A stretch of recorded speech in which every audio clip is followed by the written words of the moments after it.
Time check mga ka-desierto. Mag-11:30 na ng gabi pero hindi ako makatulog.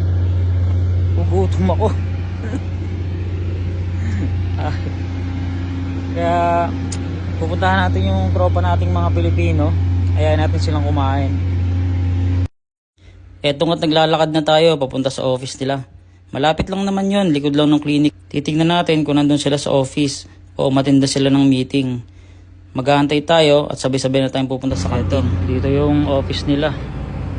Tingnan natin dito sila sa loob.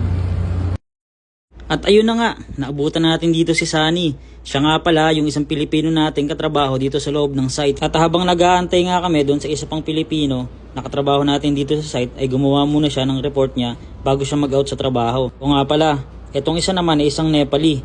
At ang pangalan niya naman ay Ananta. Medyo malayo din ang aming kantin, kaya kailangan namin maglakad.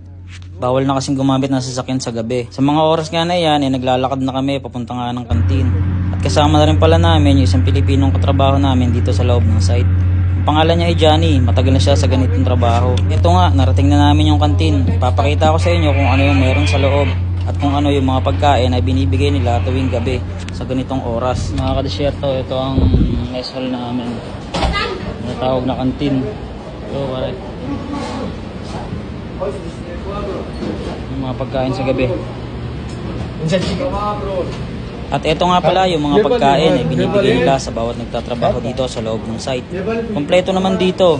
Mayroong mga gulay, prutas, at pati nga mga inumin ay meron dito. Alak lang ang wala. Mahigpit kasing ipinagbabawal yon dito sa bansang Saudi Arabia. Inausap ko nga yung chef at sinabi ko na lutuan niya ako ng igomilit lang. Paparisan ko lang yan ng pepino at okay na yan. Mahirap din kasing matulog sa gabi, na busog ka. Eto nga, sabay-sabay na kaming kumakain ng mga tropa. Sa ganitong trabaho kasi ay kailangan mo rin makisama at makipagkaibigan sa kanila. Masarap magtrabaho, lalo't ang lahat ay kasundo mo. Sa ganitong paraan kasi ay makakatulong ito para makalimot ka sa iyong lungkot, lalo't malayo ka sa iyong pamilya. Silang dalawa nga pala ay matagal na sa ganitong propesyon ng trabaho. Marami na rin nabago sa buhay nila, pero magpahanggang sa ngayon ay hindi pa rin sila nagbabago. At patuloy pa rin tumitingin kung saan sila nagsimula. Shoutout sa inyo mga tropa. Pagkatapos nga nito ay babalik na rin ako sa aking kwarto para magpahinga. Late na rin kasi at kailangan ko pang gumising bukas ng maaga. Tapos ka lang kumain guys. Nabusog naman. Paano? Late na rin at matutulog na rin ako. Bukas na lang. Peace yo.